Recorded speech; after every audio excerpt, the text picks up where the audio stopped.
నాకు ఇంకా ఎక్కువ తెలుసుంటాయి సార్ వీటి గురించి. ఆవిడ ఏమైనా అడగండి, నన్ను ఇంకేమైనా రెస్పాండ్ అవుతారా ఈ అంశం మీద? సార్ యాజ్ పర్ లానేనండి, ఎవరేం మాట్లాడినా యాజ్ పర్ లానే, దాంట్లో ఎటువంటి సందేహం లేదు. పోలీసు వాళ్ళని తిట్టకూడదు, మాజీ మంత్రిని అలా దుర్భాషలు ఆడకూడదు. అక్కడ ఏం జరిగింది అనేది అక్కడ చూసిన వాళ్ళకి తప్ప లైవ్ లో కూర్చొని మాట్లాడే వాళ్ళకి మీకు నాకు అరముక్క పావుముక్కే తెలుసు. కానీ పోలీసు వాళ్ళు ఎంత దురుసుగా ప్రవర్తించారు, ఏ ఆథరైజేషన్ లెటర్ తో పగలు కొట్టారు, పక్క భవనాలు పగలు కొట్టకుండా ఈ భవనాలు ఎందుకు పగలు కొట్టారు, ఏంటి ఆ కుట్ర కోణం. అతను గతంలో జనసేనలో పనిచేసినట, మరి కొల్లు రవీంద్ర రాలేదా, లేకపోతే ఇంకొక ఆళ్ళ రామకృష్ణారెడ్డి అక్కడ ఎవరు ఉంటారు కదా, ఆళ్ళ రామకృష్ణ, మరి ఆయన ఎవరు రాలేదా, లేకపోతే ఎవరు ఉన్నారు కదా, సో వాళ్ళు ఎవరు రాలేదా ఏమో అర్థం కాలేదు సార్. ఎనీవే ఆయన ఏదో ఛాలెంజ్ చేసినాడు, పేరు నాని గారు, కిట్టు కూడా అలాగే ఛాలెంజ్ చేసినాడంట. ఎవరు ఛాలెంజ్ వాళ్ళు చేసుకోమనండి, 3 ఏళ్లలో ప్రభుత్వం మారిద్ది, మేము వస్తాం చూపిస్తాం సినిమా అంటున్నాడు. వస్తే ఆయన చూపిస్తాడు, లేకపోతే వీళ్ళు చూపిస్తారు, ఏమవుతుంది. వచ్చి ఆయన చూపిస్తే ఈసారి కొంచెం ఎక్కువ చూపిస్తాడు సార్. మనం వస్తే మనం కూడా చూపిద్దాం, ఏముంది దాంట్లో, అది ఈక్వల్ ఛాలెంజ్లు అండి, దాంట్లో పట్టించుకోవాల్సిన పని లేదు. ఏంటి సినిమాలు చూపించడం ఏంటండి, ఉన్న సినిమాలు సరిపోలేదా మళ్ళీ కొత్తగా చూపించాలా సార్? ఏమో ఇప్పుడు ఎవరికి బాధ కలిగితే వాళ్ళ డైలాగులు వాడతారు సార్. సో ఇప్పుడు ఇందాక ఏదైతే వంశీ గారు చెప్పినట్టు మా పేర్లు షార్ట్ కట్ పెట్టినారు నమో అని, మేము గతంలో అంటే ఏంటా అనుకున్నాం, కానీ లోకేష్ గారు షార్ట్ కట్ కనిపెట్టి నరేంద్ర మోడీజీ అన్నారు. తర్వాత ఏంటో మళ్ళీ అదే నమో అన్నారు, అదేంటో మాకు అర్థం కాలే. దాంట్లో నాయుడుజీ మోడీజీ అంట, మరి మా పవన్ జీ ఎక్కడో మాకైతే తెలియలే. సో తీసేయండి. సో కన్స్ట్రక్షన్స్ ఇటు అటు ఏంటో టార్గెట్ సార్, అనాథరైజ్డ్ కన్స్ట్రక్షన్స్ అటు కొట్టి ఇటు ఒకటి కొట్టలేదు సార్.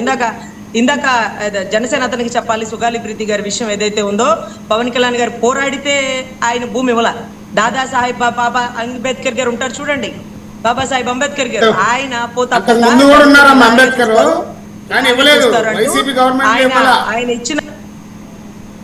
ఆయన ఇచ్చిన అవకాశం. దయచేసి ఇక్కడ మీరు ఒకటి గుర్తు పెట్టుకోవాలి, ఆ ఇయర్ లో చాలా మంది చనిపోయారండి. వాళ్ళందరికీ కూడా పవన్ కళ్యాణ్ గారు రోడ్డు మీద రాలేదు, కవాతులు చేయలేదు, పోరాడలేదు, అయినా కూడా వచ్చినాయండి. విజయనగరంలోకి వచ్చింది, ఒరిస్సాకు వచ్చింది. ఆ చట్టం కదండి, అది రాజ్యాంగం చేసిన చట్టం కదా. ఆయన పోరాడింది న్యాయం చేయమని, నేను వచ్చాక న్యాయం చేస్తానని, అదే ఆయన్ని ఆ అమ్మాయి అడిగింది. అంతేకాని బెనిఫిట్స్ అదే దళిత సుబ్రహ్మణ్యానికి కూడా వచ్చినాయండి, సుబ్రహ్మణ్యం కోసం పవన్ కళ్యాణ్ గారు కవాతులు చేయలే, అయినా కానీ వచ్చినాయి. మరి ఎందుకు రాష్ట్రం మొత్తం పోరాడింది, సుబ్రహ్మణ్యం కోసం రాష్ట్రం మొత్తం పోరాడింది. ఓకే సార్ ఆగండి, మీకు తెలియదు కాబట్టి చెప్తున్నాను సార్. రాజ్యాంగంలో ఏ ఆడబిడ్డ జరిగినా, పవన్ కళ్యాణ్ రాకపోయినా, లోకేష్ గారు రాకపోయినా, జగన్ గారు రాకపోయినా, దళిత చట్ట ప్రకారం వాళ్ళకి ఒక ఉద్యోగం వచ్చింది, వాళ్ళకి భూమి ఇస్తారు, వాళ్ళకి ఇళ్ల స్థలం ఇస్తారు. ఇది మ్యాండేట్. ఓకే కాదు, ఈ అంశం కాదండి. ఇప్పుడు ఈ అంశం మీద అరెస్ట్ వరకు వెళ్ళే అవకాశం ఉంటుందా టెక్నికల్ గా? పేరు నాని గారిది ఏది సార్? కృష్ణమూర్తి గారు అదే పేరునిది సార్. పేర్ని నాని గారి విషయంలో ఒక పోలీస్ అధికారిని అలా మాట్లాడినాడు అని చెప్తున్నారు, అది ఎవిడెంటరీగా వచ్చింది కాబట్టి సో అరెస్ట్ చేస్తే చేయండి, వాళ్ళు కూడా సిద్ధంగానే ఉన్నారు. వాళ్ళు అచ్చుచానే పడుతున్నారు సార్, జైలుకి వెళ్ళడానికి ఇబ్బంది లేదు. కానీ ఒక డౌట్ వచ్చింది సార్, ఈ మధ్య ఒక ఏటపోతును కోసినందుకు రోడ్ల మీద తన్నుకుంటూ తీసుకెళ్లారే, మరి ఒక ఆడబిడ్డ నడి రోడ్డు మీద కొట్టిన వాళ్ళు ఎవిడెంటరీగా జెండా కర్ర పొరపాటుని లాగేసి కొట్ల, కర్రలు చేత్తో పట్టుకునే సిద్ధంగా ఉన్నారు. అక్కడుండి 5 ఎంతమంది మీద కేసులు పెట్టారు? ఒక ఆడబిడ్డ మీద నడి రోడ్డు మీద కర్ర తీసుకొని అమానుషంగా బూతులు తిడుతూ కొట్టిన వాడికి నడి రోడ్డు మీద కొట్టుకుంటూ తీసుకెళ్తారా సార్? అంటే ఏటపోతులు కోసేసిన వాళ్ళు కొట్టుకుంటూ తీసుకెళ్లారు సార్. అంటే నడిపించుకుని ఎందుకు తీసుకెళ్లారు అధ్యక్ష అంటే, జీవులు ఖాళీ లేవన్నారు డీజీపీ గారు, గౌరవ డీజీపీ గారు. సో గంజాయి తాగి పోలీస్ కానిస్టేబుల్ మీద దుర్భాషలాడి కొట్టిన వాడిని కూడా కుక్కను కొట్టినట్టు పోలీసులు రోడ్డు మీద రేలగొట్టారు. మరి ఒక ఆడబిడ్డ మీద ఎవిడెంటరీగా ఉంది కదా, నడి రోడ్డు మీద ఒక ఆడబిడ్డని, అందులో పంచాయతీ శాఖలో పనిచేస్తున్న ఒక ఎంప్లాయీ, శాఖ మంత్రి గారు ఉన్నారు, లేకపోతే ఆ పార్టీ అధినేత ఉన్నారు. ఆడబిడ్డ మీద మంచిదా చెడదా మనకెందుకు సార్? ఆడబిడ్డ మీద దాడి చేయడమే తప్పు ఒప్పో కోర్టు నిర్ణయించింది, మీరు ఎలా కొడతారు? నువ్వు వెళ్ళిపో సార్, సీఏ గారు అమ్మాయిని ఎక్కడి నుంచి తెప్పించేసేయండి అని మీరు చెప్పాలా? అంతేగాని మీరు చేతుల్లో కర్రలు తీసుకొని, కర్రలు మీ చేతుల్లో ఉండరు. ఇది ప్రజాస్వామ్య విరుద్ధం. మరి ఏటపోతును కోసిన వాడిని నడి రోడ్డు మీద నడిపించుకెళ్ళినట్టు ఆడబిడ్డ మీద దాడి చేసిన వాళ్ళు తీసుకెళ్తారా అధ్యక్ష?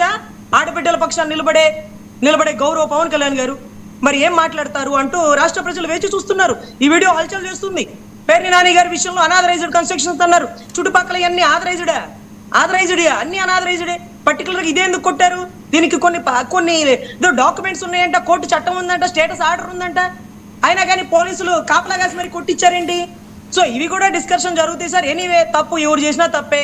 అది పేరు నాని గారా, కిట్టు గారా, లేకపోతే అక్కడ ఉండేటటువంటి ఏదైతే కూటమి తాలూకా అధికారా, whatever it may be. ఎవరి టైం వచ్చినప్పుడు వాళ్ళు మాట్లాడతారు, టైం రాకపోయినా మాట్లాడుతున్నారు. చూడండి పేర్ని నాని గారు, ఇది టైమింగ్. ఆ రెడ్ బుక్ లో ఉండే పేర్లు వాళ్ళు భయపడిపోతారట. రెడ్ బుక్ లో వాళ్ళని అరెస్ట్ చేసి జైల్లో పెట్టి బయటకు తీసుకొచ్చినా సరే నా కుక్క కూడా భయపడదంటారు వాళ్ళు. స్వామి ఒకసారి జైల్లోకి వెళ్ళకపోతే భయపడచ్చు కదా అంటే భయపడుతున్నాను ఎక్కడ లోపలేమో భయపడచ్చు కదా. మళ్ళీ పేరు నాని గారిని తీసుకెళ్తారేమో, తీసుకెళ్ళండి, ఆయన కూడా రెడీగా ఉన్నాడు. ఓకే వంశీ ఏంటి? ఇందాక మా సోదరి కరా గారు ఒక మాట అన్నారు సార్. ఎప్పుడంటే ఆ రిపోర్ట్లు ఏవో బయటపెట్టి చావండి అని అన్నారు జనసేన వాళ్ళని. ఆ రిపోర్ట్లు బయటపెట్టి చావండి అంటే జనసేనలో ఒక సూత్రం ఉందంట సార్. అంటే ఒక ఏమంటారు దాన్ని, వర్డ్ గుర్తు రావట్లేదు, ఒక ఫార్మెట్. ఏదైనా క్రమశిక్షణ చర్యలు తీసుకుంటే ఆ రిపోర్టు వారికే స్వయంగా పంపిస్తారట. బయట పెట్టాలని ఉండవు. మా పార్టీలో అయితే ఈ మధ్య కొంచెం బహిరంగంగా బయట పెడతా ఉన్నారు జనసేన వారు కూడా. మా పార్టీలో అయితే బహిరంగంగానే బయట పెడతారు. అలాగే గతంలో రజనీ గారి రిపోర్ట్ కూడా అలా బయట పెట్టలేదంట సార్. ఆ రిపోర్ట్ కూడా బయట పెట్టి సావమనాలి రజనీ గారు. రజనీ గారి మీద జరిగినటువంటి రిపోర్ట్ కూడా పర్సనల్ గా వద్దులండి. సరే ఓకే వంశీ టాపిక్ డైవర్ట్ చేయకండి. ఎందుకు పర్సనల్ గా అవసరం లేదు. సరే